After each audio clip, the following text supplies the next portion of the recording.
এই জন্য ভাই এটা সাফ কথা, আমার খামখেয়ালি করা যাবে না। প্রত্যেকের কাছে আলাদা আলাদা বললাম, একজন একজন করে বললাম, নিজের এই সুন্দর হায়াতের আমার বুঝাপড়া, কমপক্ষে যদি আমার নিজের বুঝাপড়া না থাকে তো আমার জীবনের আর কি রইল? আরে পৃথিবীর কারো কিছু আমি বুঝলাম না, কিন্তু কমপক্ষে আমার ভালো মন্দ কোনটা, আমি যদি আগুন পানি না চিনি, আমি যদি আলো অন্ধকার না চিনি, আমি যদি কল্যাণ অকল্যাণ না বুঝি, আমার নিজের জন্য এই আহম্মকের বাতরান দেখে, এই পাগলের, এই মাতালের জীবন কি?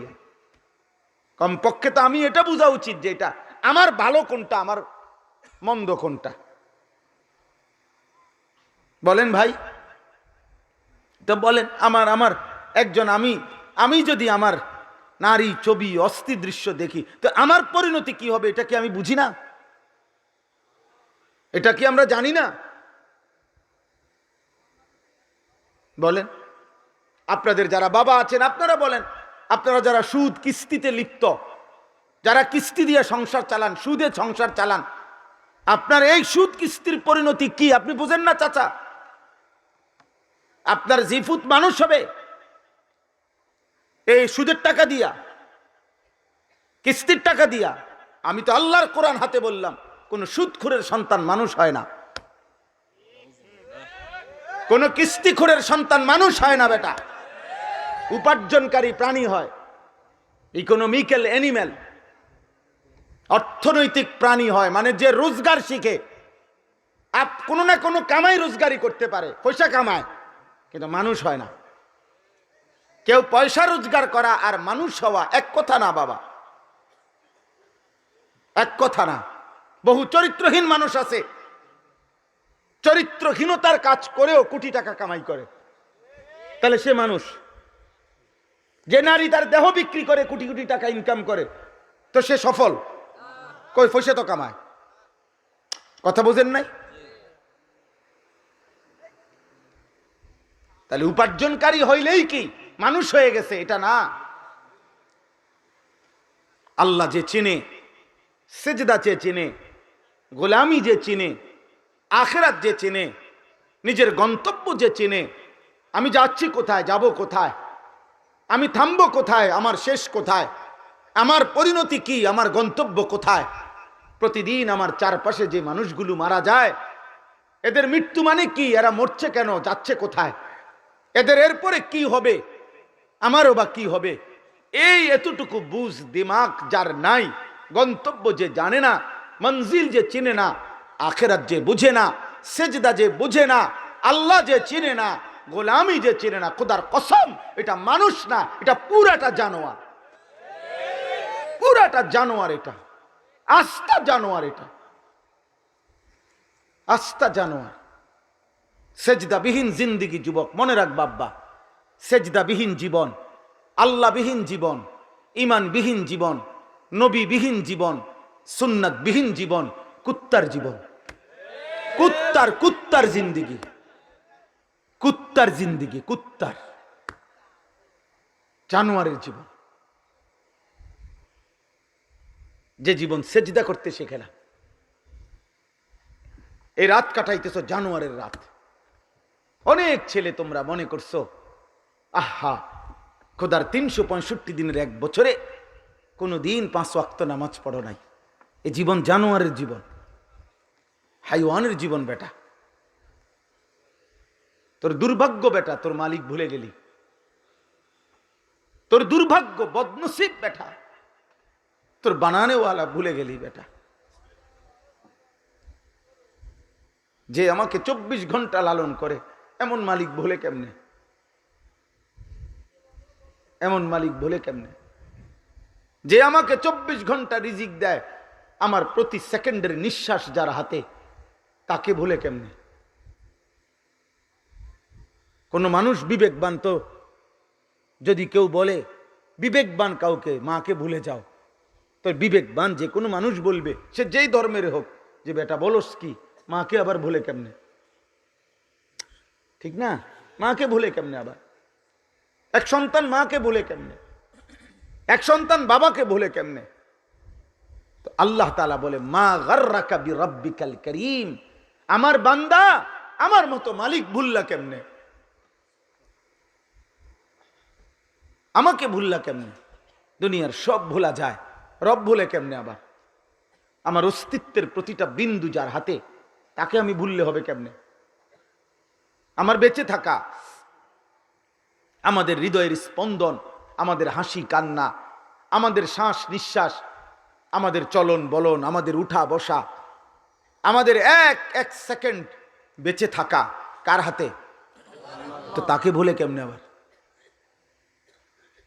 আল্লাহকে ভুলে কেমনে মিয়া? সেজদা ভুলে যায় কেমনে? মুসলমানের ঘরে এমন দুর্ভাগা সন্তান হইলা কেমনে? ইমানদারের ঘরে এত বড় নাফরমান কেমনে হইলা? আহা বদনসিব বেটা, কে তোরে আল্লাহ বুলায় দিল, কে তোরে নামাজ বুলায় দিল? চারিদিকের এত মসজিদে আজান হয়,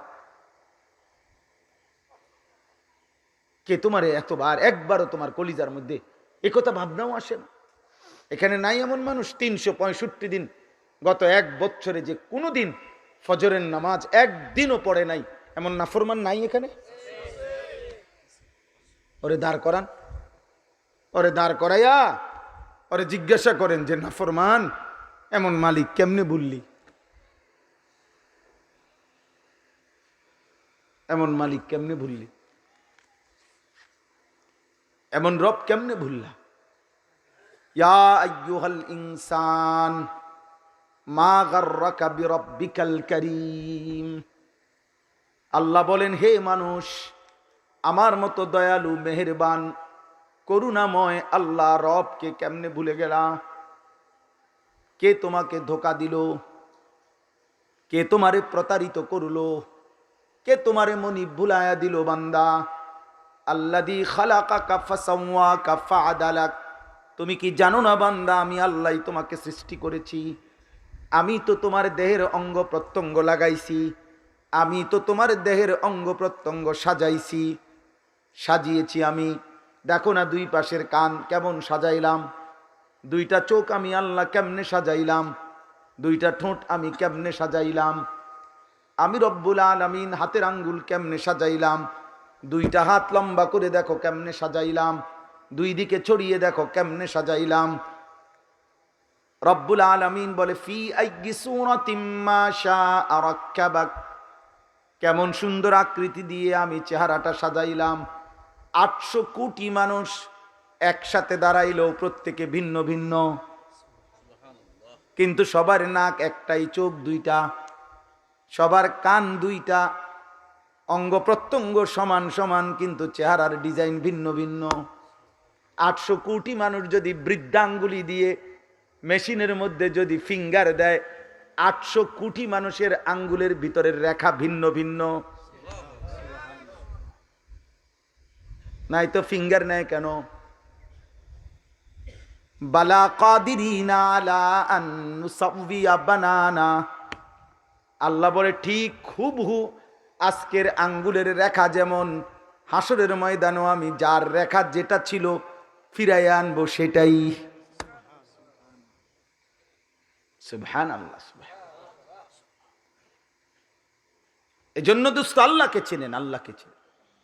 মিন আইয়ি শাইইন খালাকাহ, মিন নুতফাতিন খালাকাহু ফাকাদ্দারাহ, সুম্মা আস-সাবিলা ইয়াসসারাহ, সুম্মা আমাতাহু ফাআকবারাহ, সুম্মা ইদা শাআ আনশারাহ।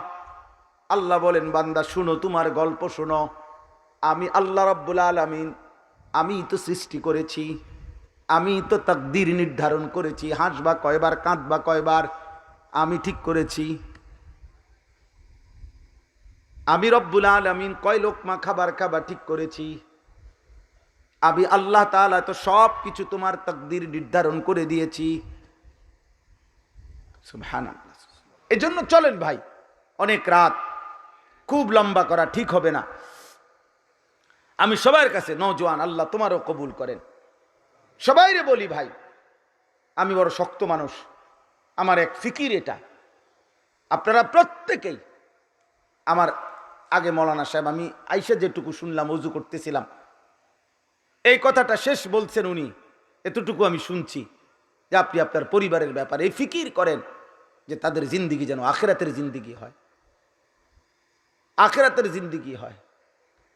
যে বাবা মা নিজের স্ত্রী সন্তানের আখিরাত বুঝেন নাই, আপনি কিছুই বুঝেন নাই। বিল্ডিং দালান আপনি যাই করে দিছেন, সর্বোচ্চ 20 বছরের মাথায় এগুলা ভাঙ্গা ফেলবে, এগুলা থাকবে না, এটি চলবে না।